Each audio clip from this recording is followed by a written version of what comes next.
Düşüb ürəyimə eşqin odu, bilmirəm nə olar axı sonu. İstərəm son dəfə görüm onu, mən ona divanəyəm. Hər gecə yolunu gözləmişəm, bilmirəm mən ona neyləmişəm. Allah'tan tək onu istəmişəm, həsrətdən viranəyəm.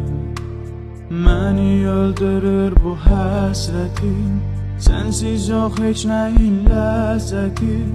Bu dərdlə gələr əcəl qəti, eşqinə pərvanəyəm. Deyin ki düşünür o səni həmişə, bəlkə bu dünyaya sənin üçün gəlmişəm. O mənim əcəlim, ona yar demişəm, divanəyəm.